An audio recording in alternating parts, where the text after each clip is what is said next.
Well, more than a third of Americans between 18 and 31 are currently living with their parents, according to a recent Pew Research report. That's a record 21.6 million millennials still living at home, a number that's reflective of several factors, one of which is unemployment remains high for newly minted college graduates. But the young people in our next segment have literally gone to the ends of the earth for a job. Expat is short for the word expatriate that describes anyone who's a citizen of one country but chooses to work in another. It's an interesting career option and one that a growing number of young people are taking. In a team report, we meet some young trailblazers whose career options lie abroad. Austin Moore starts us off. College was an eye-opening experience for Matt Padgett. I became good friends with a group of Indian students, and I'll remember they invited me to the International Student Organization's International Dance Party, and it was like having your world kind of like totally shifted. Originally focused on medicine, Padgett found his international interest pushed his education in a new direction. In a lot of developing countries, the problem is they don't have enough food, they have a lack of clean water.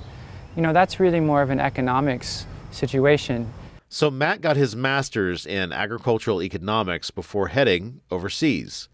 Today, he teaches economics to high school students in China's Shandong province. So as I've been able to, introduce ideas that maybe they don't see on the news, maybe things they don't hear in their house, and present questions and concepts that might challenge them as they go forth and potentially be leaders in China or abroad.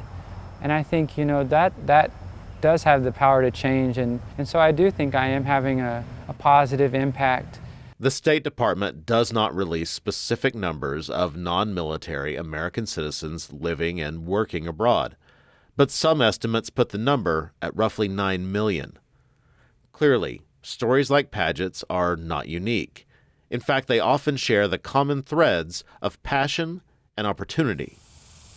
These are the reason Pulsin Crocker found herself drawn to the East African country of Tanzania.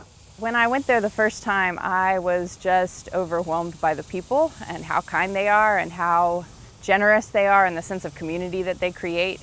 Focused on educational programs, Crocker worked for 4-H Tanzania and then the Foundation for Tomorrow before moving on to Ghana and working for AgriCorps, an organization of agricultural volunteers created by former National FFA president and Oklahoma State graduate Trent McKnight. AgriCorps is a Peace Corps type organization that takes young American agriculture professionals, young people with a background with a college degree in agriculture, 4-H or FFA experience, and production agriculture background to be ag teachers, working with young people in developing countries with the purpose of transferring agriculture technology through youth into adult farming populations, much like agriculture development happened in this country over 100 years ago.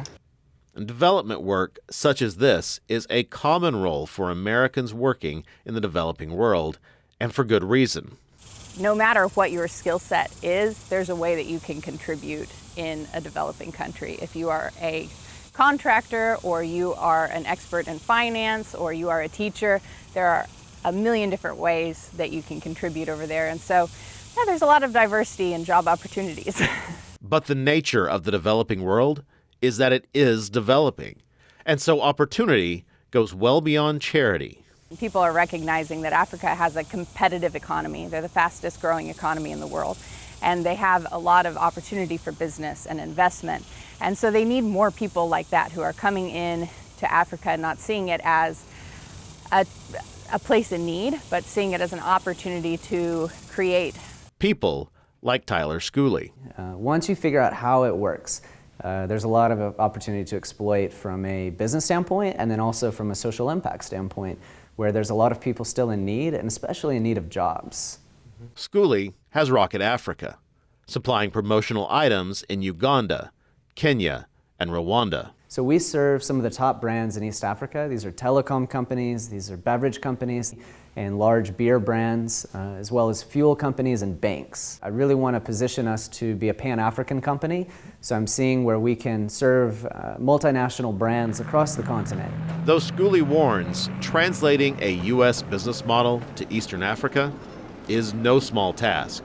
It's tough, and it's a steep learning curve. Lots of failures, small failures after small failure, just trying to figure out how it works, because it's an entirely different landscape to navigate, and it only comes with time and experience that you really learn how to navigate it efficiently. Learning that doesn't stop with business skills. Anytime you remove yourself from your comfort zone, then you are going to change as a person, change your views, meet amazing people that you would never meet before. In addition to that, you will have something on your resume that is so completely unique and have developed skills like being flexible, learning how to work with people that are totally different from you in some ways, learn how to work in a culture that's not your own. And those are skills that are irreplaceable and can fit into any organization or job you do after that. You know, does it make career look different? Yeah, possibly. And does it make certain things more difficult? Yeah, it might. But I think in the long run, you'll never say, oh, I wish I hadn't gone to this place or I hadn't traveled here. You know, you're always going to say, oh, I wish I had taken that opportunity. What would my life look like if I had visited this place? And sometimes there are other rewards. I was definitely ready to kind of start coming back and seeing what life had for me here in the United States. And I met a girl. Her name is Zhang Li. Her English name is Lily. And I was like, you know, I think I need to stay here a little bit longer. And as we got to know each other over the next month or two, I said, you know, I think this is the woman I want to spend the rest of my life with. And so we've been together for 3 years. We just got married in May. And so that's kind of, you know, why I've been in China for the past 5 years. Perhaps the greatest adventure of them all.